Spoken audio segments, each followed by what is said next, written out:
Olá, bem-vindo ao curso do Evangelho Restaurado e as Religiões do Mundo. Neste curso, nós vamos procurar alcançar dois grandes objetivos. Vejam aí quais são.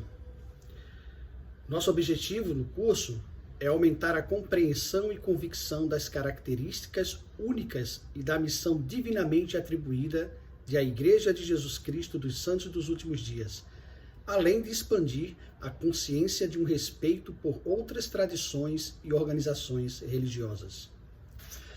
Esse, então, é o nosso objetivo no curso. Ao longo de todas as lições, procuraremos alcançar esses dois objetivos em cada uma delas. Nosso propósito, então, é nós descobrirmos como a Igreja de Jesus Cristo dos Santos dos Últimos Dias contém todas as características para, assim, afirmarmos que esta é a Igreja verdadeira de Cristo, restaurada nos últimos dias. Também poderemos ampliar a nossa compreensão e também o nosso respeito a todas as outras crenças e religiões que há no mundo. Ao começar o nosso curso, é muito importante que nós possamos repassar duas definições para que a nossa compreensão de tudo aquilo que nós vamos estudar, ela fique mais precisa. Observem esse slide.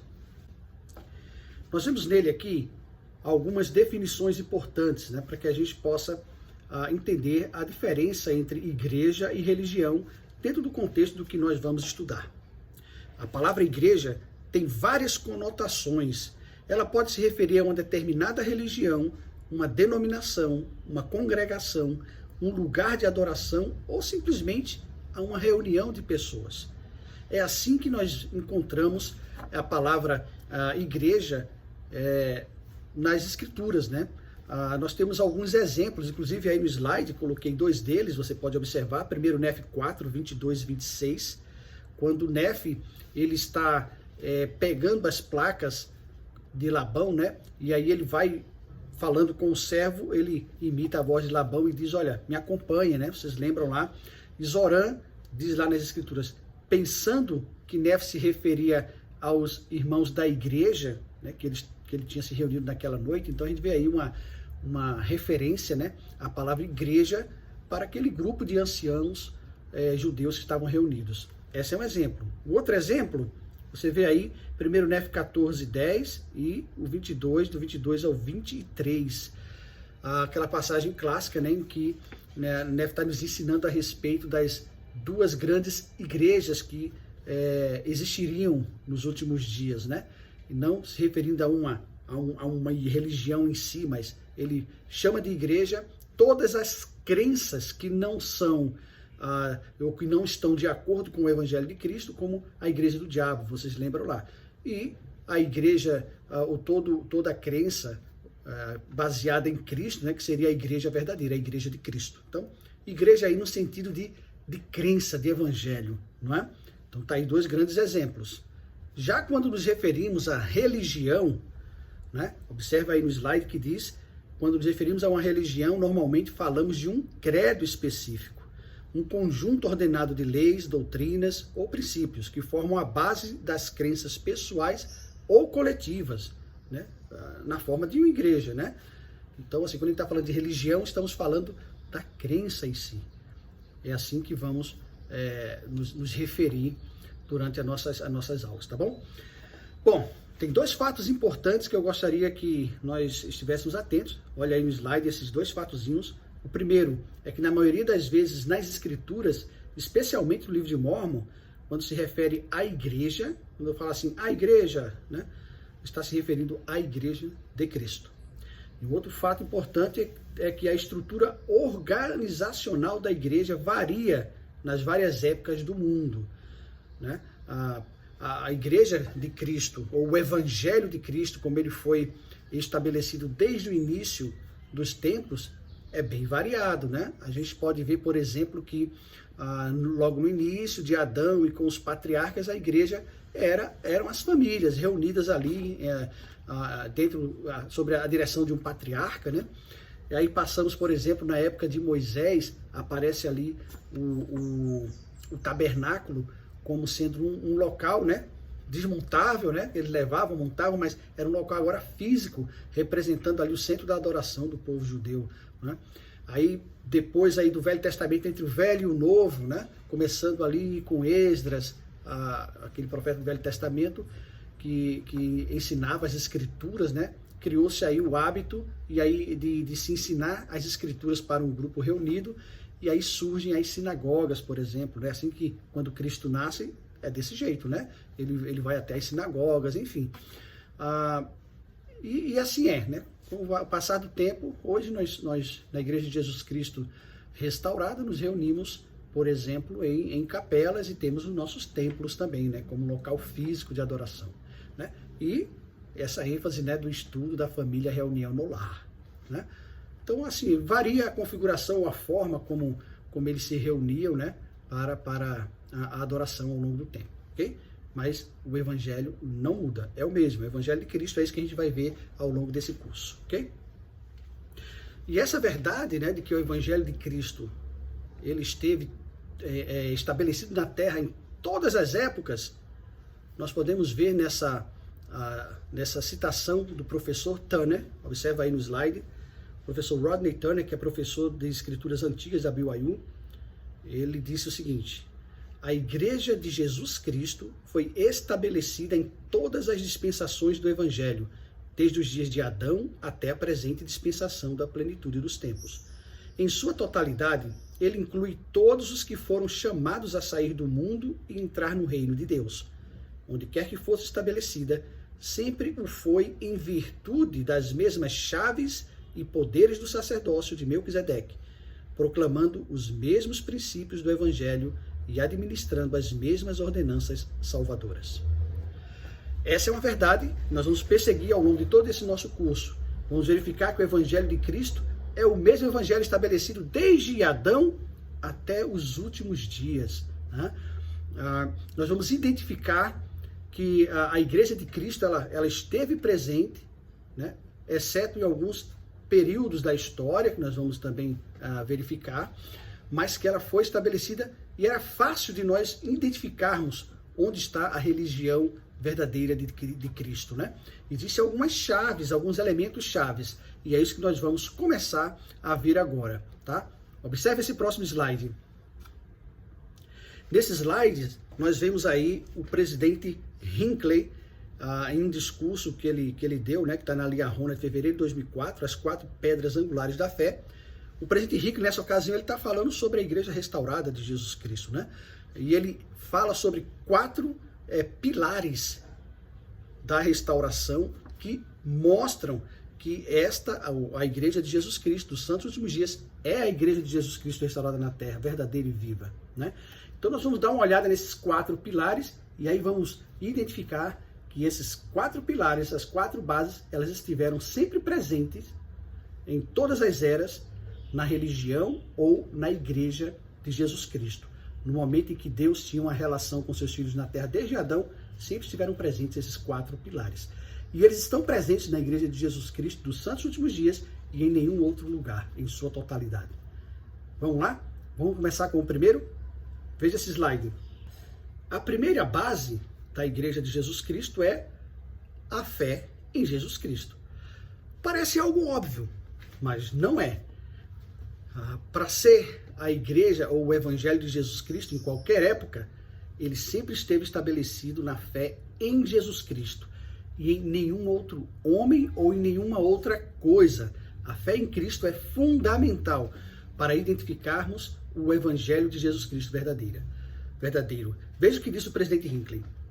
Absolutamente fundamental à nossa fé é o testemunho que temos de Jesus Cristo como o Filho de Deus, que, seguindo o plano divino, nasceu em Belém da Judéia. Essa é uma primeira grande chave, né? Para identificar a Igreja de Jesus Cristo, precisamos identificar que ela está estabelecida sobre a fé nele, em Cristo. Com essa chave, a gente já consegue pôr abaixo algumas das crenças e alguns dos entendimentos que temos hoje no mundo em termos de religião, né? Aquilo que não prega Cristo como o Filho de Deus, que ressuscitou, que veio à Terra, que pagou por nossos pecados, ressuscitou e está na presença de Deus, elimina-se. a Igreja de Jesus Cristo, desde Adão até os últimos dias, como já estava previsto, né, nas profecias dos santos profetas, deve estar baseado na fé no próprio Filho de Deus, no Salvador Jesus Cristo. Ok? Número 2. Vamos ver qual é o próximo. Olha esse slide. O segundo é chamado do profeta Joseph Smith. Na verdade, lembra que o presidente Henrique está falando aqui sobre a restauração, né, dos últimos dias, chamado de Joseph Smith. Mas a base aí é o chamado de um profeta. Sempre, desde Adão, que o Senhor ele teve o seu evangelho estabelecido na terra, ele sempre o fez através de uma pessoa autorizada, chamada por ele, para ser o seu porta-voz aqui na terra. Esses são chamados nas Escrituras de profetas. São homens que têm um relacionamento pessoal com o Salvador. São chamados por ele e eles recebem, então, a autoridade para falar em nome do Senhor e agir em nome do Senhor. A gente vai ver já já essa outra base, né, que é a autoridade para agir em nome do Senhor. Ok? Mas veja o que diz o presidente Hinckley. Essa experiência sublime, a primeira visão, sublime, abriu a maravilhosa obra da restauração, erguendo a cortina da dispensação da plenitude dos tempos, a tanto prometida. Por mais de 1 século e meio, inimigos, críticos e alguns pseudo-intelectuais desperdiçaram a vida tentando refutar a validade daquela visão. Naturalmente, não conseguem entendê-la. As coisas de Deus são entendidas pelo Espírito de Deus. Não existe nada de magnitude comparável desde a época em que o Filho de Deus caminhou na terra na mortalidade. Sem ela, como pedra fundamental da nossa fé e da nossa organização, nada temos. Com ela, temos tudo. Então tá aí. A segunda grande base é ter um profeta, um representante legal do Senhor, de Deus, né? Chamado por ele, por Deus, para ser o seu representante e porta-voz. Essa pessoa receberia orientações do Senhor, ouviria o Senhor e então passaria para o povo a vontade do Senhor. Foi assim desde Adão, foi assim quando Cristo esteve na terra e deveria ser assim, ou deve ser assim, nos últimos dias. Se conseguimos encontrar esta base na igreja, então estamos no caminho certo. Se qualquer crença, religião, credo não tem essa base, não é ou não pode ser o Evangelho de Cristo, porque não está estabelecido em suas bases. Terceira base. Observa aí o próximo slide. O presidente Hinckley fala sobre os escritos sagrados. Aqui ele vai estar falando sobre o livro de Mórmon, né, que veio à tona, mas essa é uma base importante, né, de nós verificarmos na Igreja de Cristo. Diz o presidente Hinckley, o registro antigo do qual foi traduzido o livro de Mórmon surgiu da terra como a voz vinda do pó. Veio como testemunho de gerações de homens e mulheres que viveram sobre a terra, que se debateram com a adversidade, que contenderam e lutaram, que em várias ocasiões viveram a lei divina e prosperaram, e que em outras abandonaram seu Deus e rumaram para a destruição. A evidência de sua autenticidade e de sua validade num mundo propenso a exigir evidências não repousa na arqueologia nem na antropologia, embora possam ser úteis para alguns.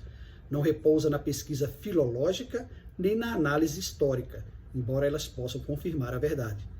A prova de sua verdade e validade repousa entre as capas do próprio livro. Seu teste de autenticidade encontra-se em sua leitura. Ele é um livro de Deus. Então tá aqui, testificando a respeito do livro de Mórmon como escritos sagrados, né? Nós também temos Doutrina e Convênios, que são os escritos sagrados dos profetas atuais, né? Do profeta dos últimos dias. Mas esta é uma base importante. Observa que desde Adão foi ordenado pelo Senhor que os seus representantes na terra fizessem um registro sagrado dessa interação entre Deus e ele e com o povo. Quando Adão saiu do jardim, ele e a sua esposa Eva foram ensinados e foi ordenado que eles fizessem um registro na língua de Adão daquilo que eles aprenderam do Senhor para que eles pudessem ensinar os seus filhos. E assim todos os profetas subsequentes, né, foi-lhes ordenado que fizessem um registro. Lembram da ocasião em que o Senhor apareceu aqui nas Américas, né? Ele estava com os seus discípulos e ele perguntou para Nefe a respeito de algo que ele pediu para ver os registros e disse assim, olha, está faltando alguma coisa aqui, né? E aí ele pede para que Nefe registre, né? Então, o registro sagrado é uma base importante. Temos isso na Igreja de Cristo hoje. Quarta e última base, muito importante, observe o slide, diz o presidente Hinckley, que é o sacerdócio.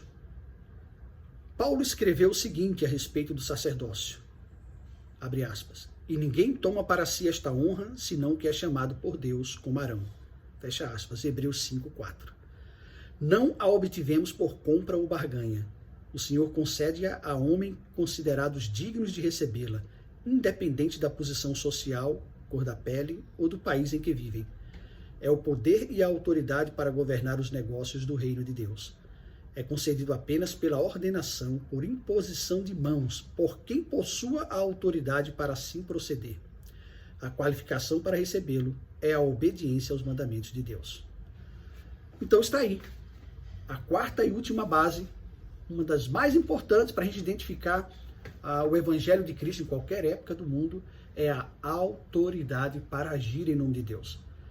E como Paulo bem explicou, essa autoridade não é recebida por estudar vários anos as Escrituras, não é recebida porque você, eu acho que eu tenho um dom, vou começar agora a agir em nome de Deus. Não é assim. Como Paulo diz, tem que ser igualzinho a Arão. E como é que foi Arão foi chamado? Arão e seus filhos? Alguém que tinha autoridade, que era Moisés, impôs as mãos sobre a cabeça deles e, agindo sob a autoridade do Senhor, sob a ordem do Senhor, concedeu, por imposição de mãos, o sacerdócio, a autoridade para que aqueles homens pudessem agir em nome de Deus e realizar as ordenanças e ensinar o povo. E assim, essa prática, ela se sucedeu, né? Também no meridiano dos templos, temos lá o Senhor chamando os seus discípulos, e aí eles recebem a autoridade de Cristo através de imposição de mãos, e foi assim também quando João Batista, primeiramente, e depois Pedro, Tiago e João, que apareceram pessoalmente como seres ressuscitados a Joseph Smith e Oliver Cowdery, e por imposição de mãos, como sempre aconteceu, deu a eles a autoridade para agir e estabelecer o reino de Deus na terra. Essa é uma chave importante. Que possamos meditar sobre essas 4 chaves e já começar a identificar onde encontramos o Evangelho verdadeiro de Cristo nos últimos dias. Bom, nesse ponto vamos estudar um pouquinho a respeito da apostasia, né? E a necessidade da restauração da igreja, né? Para entendermos essa necessidade é importante nós lembrarmos que desde Adão, né, até hoje, seguiu-se um padrão em que o evangelho ele era estabelecido na terra, com aquelas 4 bases que nós acabamos de ver, sempre foi assim, e que esse período ele acabava em apostasia, né? Essas bases se perdiam e depois elas tinham que ser trazidas novamente à terra para continuar. Nós chamamos isso de dispensação. O Senhor chamava profetas, né? Temos aí algumas dispensações. E as profecias que sempre existiram, né, de que nos últimos dias seria estabelecida a última dispensação, ou a dispensação da restauração de todas as coisas. E é isso que nós estamos pregando e estudando nesse curso, né? De que a Igreja de Jesus Cristo dos Santos dos Últimos Dias é a igreja restaurada após um grande período de apostasia. Vamos aprender um pouquinho sobre a apostasia? Vamos ver essa citação do elder Neil Maxwell explicando para a gente a respeito desse padrão que sempre existiu. Dá uma olhada. Acreditamos que Adão e Eva foram os primeiros humanos e primeiros cristãos deste planeta. E assim começou a ser pregado o Evangelho desde o princípio, sendo declarado por anjos sagrados enviados da presença de Deus, e pela sua própria voz e pelo poder do Espírito Santo. E assim todas as coisas foram confirmadas a Adão por uma ordenança sagrada. Moisés 5, 58 a 59. Portanto, irmãos, logo no início um padrão determinado de instrução divina prevaleceu, exatamente como ocorreu mais tarde na restauração. Portanto, Deus enviou anjos para conversarem com eles, fazendo-os contemplar a sua glória. E desde então começaram a invocar o seu nome. Portanto, Deus conversou com os homens e tornou-lhes conhecidos o plano de redenção. Alma 12, 28 e 30. Contudo, a plenitude inicial logo foi perdida. A fragmentação, difusão e distorção resultantes contribuíram para uma ampla variedade de religiões no mundo, cristãs e não cristãs. Então tá aí esse padrão que sempre ele existiu, né?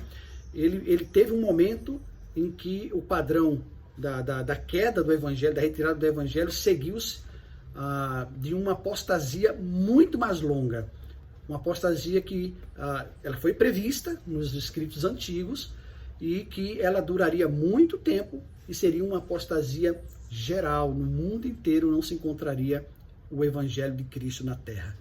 Até um tempo também previsto nas escrituras, o tempo da restauração de todas as coisas, quando o evangelho, com todas aquelas bases, seria trazido novamente para a terra para iniciar a última e grande dispensação. Assim aconteceu com o chamado do profeta Joseph Smith. Vamos o que disse o presidente Joseph F. Smith. Em meio a esta difusão, certas leis e ritos foram conduzidos pela posteridade de Adão a todas as terras e continuaram com eles, mais ou menos puros, até o dilúvio, e por intermédio de Noé, a todos que o sucederam, espalhando-se entre todas as nações e países. Não é de admirar, portanto, que encontremos remanescentes do cristianismo, por assim dizer, entre nações que não conhecem a Cristo e cujas histórias datam de antes do dilúvio, independente e distinta dos registros da Bíblia. Está aqui uma explicação muito interessante, né, de por que nações milenares, né, nações tão antigas, que remontam aí à época do dilúvio, né, após Noé e sua família começar a povoar a terra, repovoar a terra, né, como que essas nações que hoje estão tão distantes do cristianismo ainda têm em sua cultura, em seus ensinamentos, algumas propostas tão caras, tão reais para o mundo cristão, né? Por quê? A raiz, né, remonta aí para Noé e seus descendentes, né, que conheciam as verdades do Evangelho. E ao se afastarem e criarem suas próprias nações, né, nascendo aquelas nações ali daquele grupo, eles perpetuaram algumas dessas crenças.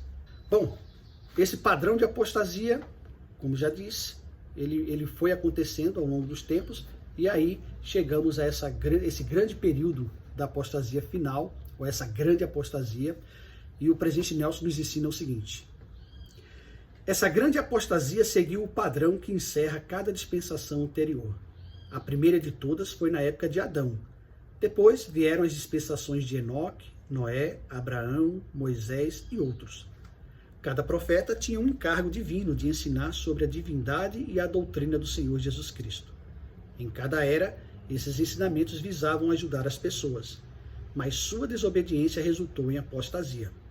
Assim, todas as dispensações anteriores foram limitadas quanto ao tempo e ao espaço. Foram limitadas quanto ao tempo, porque cada uma delas terminou em apostasia. Foram limitadas quanto ao espaço, porque ficaram restritas a um segmento relativamente pequeno do planeta Terra. Bem, a última dispensação não será limitada nem no tempo nem no espaço. Aliás, será, né? Porque no espaço é toda a Terra, né? A última dispensação. E no tempo até que o Salvador retorne. Mas essa grande apostasia, ela foi real e foi prevista. Observem algumas escrituras que falam ou que predizem essa grande apostasia que cairia sobre a Terra. Dê uma olhada. Temos aí Amós 8, do 11 ao 12, que diz: eis que vem dias, diz o Senhor Deus, em que enviarei fome sobre a terra, não fome de pão, nem sede de água, mas de ouvir as palavras do Senhor. E irão errantes de um mar até outro mar, e do norte até o oriente, correrão por toda parte buscando a palavra do Senhor, mas não a acharão. Essa palavra aí de Amós, quando ele diz nessa referência de um mar até outro mar, do norte até o oriente, é uma definição de que essa apostasia seria completa, o mundo inteiro, em lugar nenhum encontraria-se a palavra do Senhor, embora eles o buscassem. Vejamos agora outra. Segundo Tessalonicenses 2, 1 ao 3, Paulo escreve: ora, irmãos, rogamo-vos pela vinda de nosso Senhor Jesus Cristo e pela nossa reunião com Ele, que não vos movais facilmente do vosso entendimento, e não vos perturbeis, nem por espírito, nem por palavra, nem por epístola, como escrita por nós, como se o dia de Cristo estivesse já perto. Ninguém de maneira alguma vos engane, porque aquele dia, o dia da volta de Cristo, não virá sem que antes venha a apostasia e se manifeste o homem do pecado, o filho da perdição. A gente sabe que lá em Tessalônica, né, surgiu ali um movimento achando que o Salvador, a segunda vinda dele estava para acontecer por aqueles dias, né? Está próximo, ele está voltando. E aí Paulo escreve para eles dizendo assim, não sejam movidos do seu entendimento, né? A segunda vinda de Cristo não vai acontecer sem que antes venha aquela grande apostasia, né? Que realmente aconteceu. E por último, Efésios 1, versículo 10 diz, para, na dispensação da plenitude dos tempos, tornar a congregar em Cristo todas as coisas, tanto as que estão no céu como as que estão na terra. Então está aí Paulo falando, né, sobre uma dispensação da plenitude dos tempos, em que todas as coisas seriam congregadas em Cristo, seriam restauradas, né? E aí, se foi perdido, se veio uma apostasia, para que todas as coisas fossem congregadas em Cristo na outra dispensação, o evangelho precisaria ser retornado à terra, né? Precisaria ser restaurado, né? Então, se Paulo disse que teria uma grande apostasia, e quando ele viesse na dispensação da plenitude dos tempos, o evangelho, todas as coisas estariam congregadas, estariam prontas, então esse evangelho precisaria retornar. É disso que estamos falando. Muito bem, então, compreendendo aí que essa grande apostasia aconteceu, que precisaria ser restaurado nos últimos dias, trouxe aí algumas escrituras para vocês falando sobre essa restauração nos últimos dias. Dá uma olhada. Atos 3, versículo 19 a 21, nós temos a seguinte passagem. Arrependei-vos, pois, e convertei-vos, para que sejam apagados os vossos pecados, quando vierem os tempos de refrigério pela presença do Senhor. E ele enviar Jesus Cristo, que já dantes vos foi pregado. Olha só. O qual convém que o céu contenha Cristo, né? Que o céu contenha Cristo, até os tempos da restauração de todas as coisas, das quais Deus falou pela boca de todos os seus santos profetas, desde o princípio do mundo. Mas claro que isso só desenhando, né? Aprendemos que, desses escritos de Atos, de que Cristo, ele estaria retido, né? Ele permaneceria no céu e ele voltaria no tempo da restauração de todas as coisas. Ora, para falar em restauração, é preciso falar em quebra, né? Ou retirada, né? Ou perda de alguma coisa. Algo só pode ser restaurado se houver uma quebra, se houver um dano, se houver uma perda, não é isso? Então, nos últimos dias, chegaria um tempo, quando Cristo voltaria, né? Na dispensação da plenitude dos tempos, haveria uma restauração de todas as coisas. E aqui nós concluímos essa nossa primeira lição. E eu gostaria de convidar você a ponderar e pensar no que você aprendeu hoje. Como o que você viu nessa lição de hoje ajuda você a alcançar aqueles dois objetivos. Primeiro, no que ajudou você